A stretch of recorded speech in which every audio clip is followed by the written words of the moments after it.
lastly, Chair, is that which you have already responded to, the issue of failure to appoint a contract manager, which was seen clearly that it was deliberate. Now, what assurance do you give to this nation and this committee that such a thing would not repeat itself? Thank you very much. Thank you, Honorable Member. And PS, before you respond, we have a follow-up from the Auditor General's office on the earlier interventions. Chair, just to, I think, commend the PS for the action which is demonstrating that it was done. However, I think for us as auditors, because after this, there's a process of verifying and helping the committee to put a status. So we still have expected, I think, they should have prepared the evidence, put the evidence together. For instance, if you say there was a ministerial committee, whatever, paper or whatever, so that when we come there, it will be easy for us to come and verify so that we issue a status report. I know given that there is this report from SEC, which will just be corroborative evidence for us, but I think for the sake of clearing what we reported as an office, I thought I should just make that statement. Thank you, Auditor General. PS, those are the interventions from the Office of the Auditor General and the Honorable Member for Chasefo. Maybe PS, you can respond to the questions raised and also give assurance on those requirements that may be needed for verification.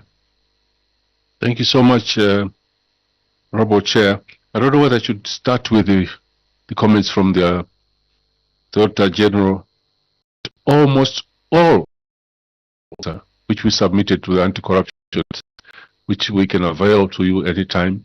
We kept all the evidence which we could, and we put all this information together, and it's going to be there for you, for the Auditor General. The report from the anti-corruption is there. We have a copy here, and we will make sure that we will work hard to support you. So whatever evidence you'll be looking for, we'll provide it. What we have, we'll provide. Let me go to the overhauls of the Procurement Committee. Let me start by saying what we found in that ministry at times was, in terms of procurement, was scary. Because these members of this committee must know that what was happening at the Ministry of Defense was a disaster. There were processes which were not. The Ministerial Procurement Committee, personally, I think I would use the word, it was being abused. And there were procurements, huge procurements, which were going through, which should have never gone through the Procurement Committee. And so when I arrived at that ministry, the first thing I wanted to do was to find out how many of these irregular contracts were there. It took us a long time. And we had to decide to act on the people who were being used. It was very clear that it was a complete cartel in that ministry. Sorry to say, even Ministry of Finance itself, working with suppliers, things which were happening there were just very scared. And the first action I took was to try and cut off. Honorable Chairperson, the first week when I arrived in that ministry, at 7 o'clock I would be followed by suppliers every minute. Every minute was to find out exactly were correct contracts, which were wrong contracts, which ones were paid for, which ones were not paid for, which ones had gone through the process. It took us a long time. And this is just one of them, one of the many. For the committee, the Gulf Stream is one of them. It's taken us 2.5 years, just trying to conclude and find out what was going on. So we took action. We started overhauling the Procurement Committee By the way, Chair, it also involved the services, the Army, the Air Force, the National Service themselves. The procurement processes in those services were also unbelievable. So we had to start from the ministry, we had to go down. It has taken us 2.5 years, a lot of resistance, but we had to move people, we had to fire people. We had to report some cases to court. Some cases are in court. Some conviction, I think 1 or 2 cases which have been convicted. So we didn't just play around, we didn't faff around, we took the action. And I just wanted to thank the directors who supported me, the internal auditor who supported me, our director of procurement who has been with me since I came. People were saying she has to go, but I kept her there to make sure that I... Thank you, PS. No, PS, I think we would like to stick to the audit. So I wanted to make it clear, sir, so that this committee knows that we're not playing, we took the action. So we took the action, sir. It took long, but we took the action. This fertilizer issue, we wanted to make sure that whoever was responsible pays the Zambian government the money back. What was worrying us was it was 45 million. It ended up being now 66, we're told, with the interest. So since then, Mr. Chair, no contract goes through without an appointment, the contract manager. In fact, I want to assure this committee that next week we are running a workshop for all the contract managers to make sure that they know what their job is. I've called some of the contract managers and I've told them if they don't do their job, they will be arrested. So that is the assurance which I can give to this committee, that we have not compromised on that. We want to clean up, and we are going to clean up the Ministry of Defense. It has taken time, but we are cleaning up. That's the assurance which I can give to this committee. Thank you, PS. Honorable colleagues. PS, also just for clarity, has Zambian Fertilizers been engaged to account for the fertilizer that they were given to sell? Honorable Chair, we wanted to leave that to the investigative teams and the Ministry of Finance. We didn't want to approach them ourselves, but we know what happened from what we are told, how the money is moved. But we'll leave that to the investigations team and Ministry of Finance, because this contract also involved Ministry of Finance. Thank you, Chair. Okay. Yes, Finance, in view of that submission, do you have any intervention? I think for Ministry of Finance, of course, Ministry of Finance played a role in facilitating the financing for the fertilizer which was procured.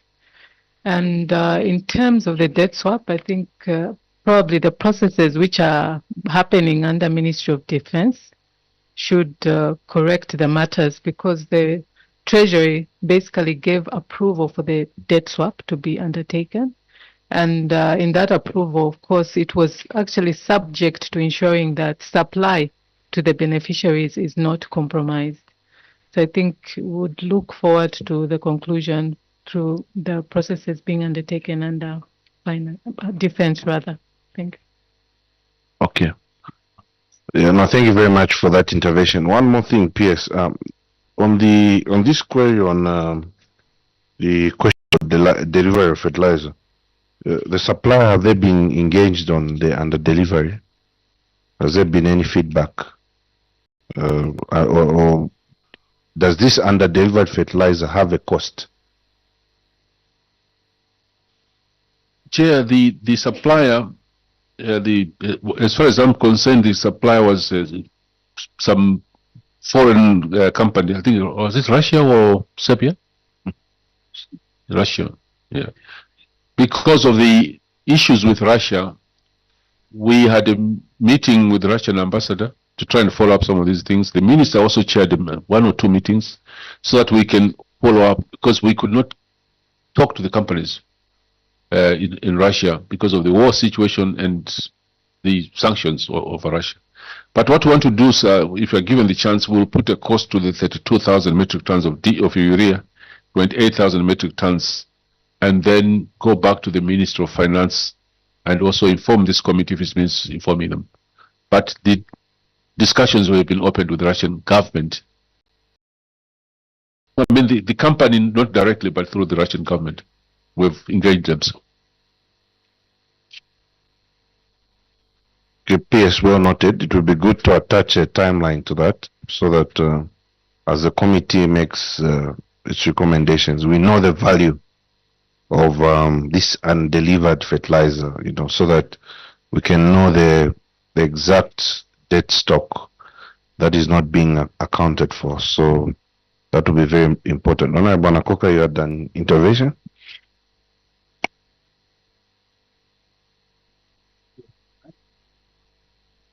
I was done, and then the PS Finance made a submission that the debt swap had the Treasury Authority. Now, if I'm reading this transaction, Treasury Authority was granted. Sorry, I didn't finish my statement there. If I'm reading this transaction, it appears one of the anomalies being observed is that the fertilizer was being ordered without reference to any date that was being ordered. If you have money, you owe somebody money, okay, why don't you just pay them? Instead of ordering goods for your own use, and then even before those goods arrive, you have already agreed that you use those goods to pay somebody else that you owe money. So when the Treasury was granting this authority, what was your understanding, or what was Treasury's understanding of what it is that was going to be used to offset this debt? Was the authority granted specifically for this fertilizer to be used in this debt swap? That's the specific question I would like clearance on, Chair.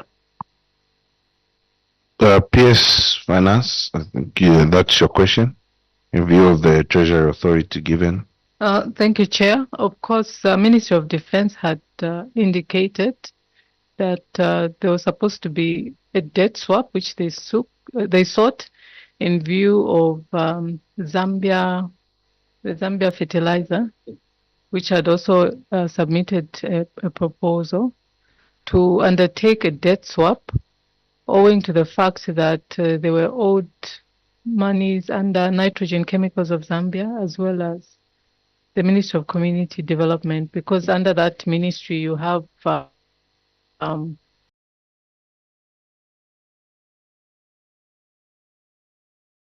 so following that basis on which the ministry, the Treasury.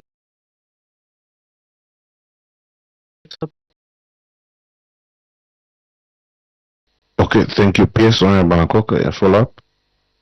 Is the Minister of Finance saying you knew nothing about this procurement being intended for the farms that had just been procured for the services to become productive? Did the Minister of Finance know about that? Just to add, PS, is this debt swap agreement, do you have it before this committee? The debt swap agreement was basically signed off when the authority was given to defense. They were the ones who were going to sign those agreements.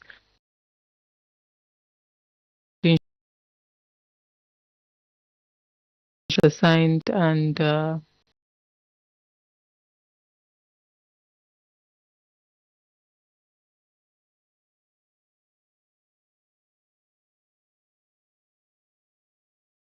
to those obligations that were part of the Treasury Authority. Thank you so much, Chair. We got a letter here, sir, dated the 10th of May from the Attorney General's of Chambers, 2019, sir, which says debt swap outstanding payment to Zambian fertilizers. Reference is made to the above subject matter and your letter of 25th instant, whose contents I've noted. I've perused through the draft and I approve it, and we are ready to provide all the documents to the AG for approval. So, PS, I just want to understand, in coming to make your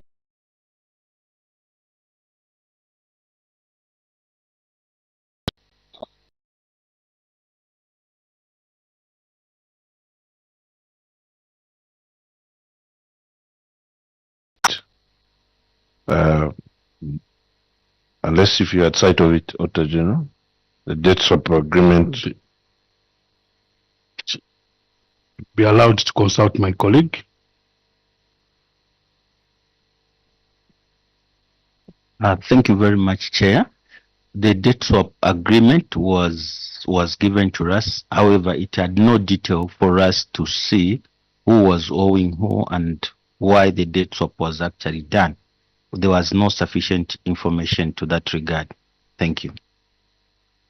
Thank you, AG, for that intervention. PS, maybe you could react to those submissions from Honorable Anakoka, which have come through as a question to the PS Finance, and on the issues of who owes who in this debt swap. Yeah, first of all, I think it could have been an omission on our part. We should have included the debt swap. But as you can see from this letter, Ministry of Defense did everything to make sure that we consulted the Attorney General. The documents are there. We'll pull them through and we'll provide them to this committee.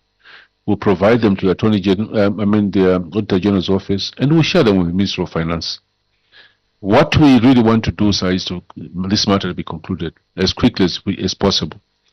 And we will cooperate as Ministry of Defense to make sure that all the documentation, all the evidence is pulled out. That's what I can assure these committees.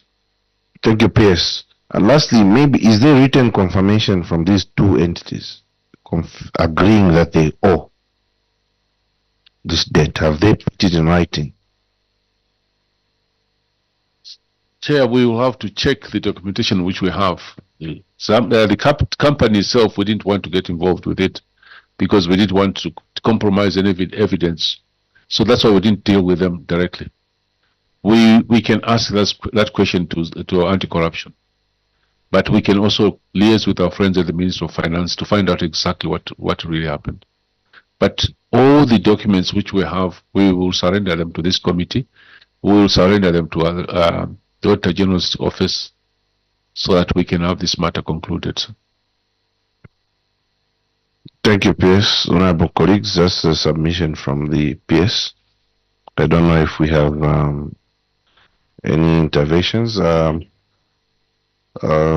That SEC report, I hope you've given it to Auditor General for them to verify. For us, it may be difficult to start going through that report because it's unverified. So Auditor General will verify and advise the committee on that SEC and corruption report. PS, you have an intervention? Thank you, sir. Probably it's a matter of procedure, sir. This is a report from the Anti-Corruption Commission. If I can be given chance to say tomorrow I ask permission, I don't know what the law says, but this is a public document as far as I'm concerned, so that we can then submit it to the Auditor General and to this committee. But I've got the whole document, yes. Just to cover ourselves so that we're also not charged for violating the law. That's what I would request, that we get clearance from anti-corruption. Thank you, sir. PS, I'm confused with your submission. You said it's a public document and you want to get clearance to share a public document. Chair, I would then pass it over the chair for guidance. This is a public document, but I don't know what the law says from the anti-corruption side. They have not concluded. They are proceeding. I hear they are proceeding to going to arrest some people. So I don't know. I will need your guidance, sir. If the chair says I surrender it now, I will. I think PS get clearance from SEC. Thank you, sir. So that because if there's still some, it may jeopardize that. So please get clearance, but we'll need that information to consolidate, what has been submitted. Since a major part of the report PS relies on that, so it will also be difficult for the committee to make conclusive recommendations without feedback from the Auditor General based on the findings there. As soon as they say go ahead, So, PS, honorable colleagues, are there any other interventions? PS would like to thank you for appearing before this committee, PS Defense, PS Budget, who's become a consistent witness here, sitting with us. PS, as guided, please resubmit your submission with clear headings of the query and your response as you have submitted today. Yes, by Thursday this week. And with the amounts as quoted in the Auditor General's report.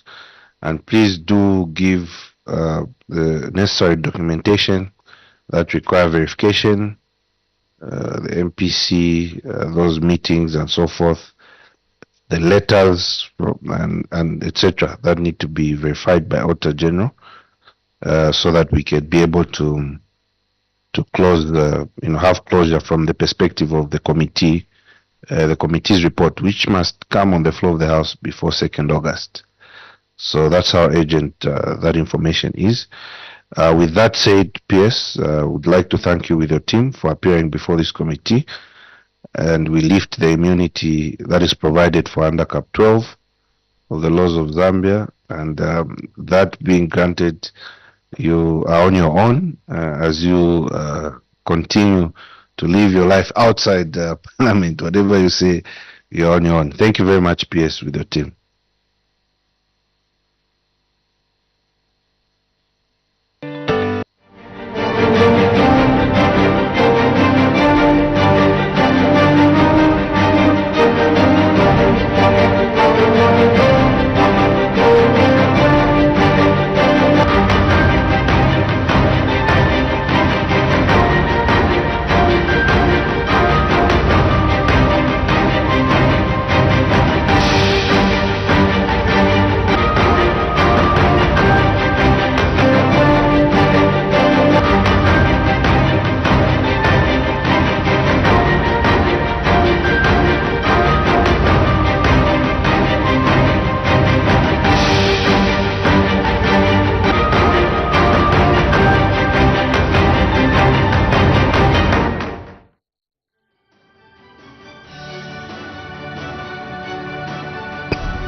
Honorable Engineer Rafa Mavenga, Member of Parliament for Mwabezi.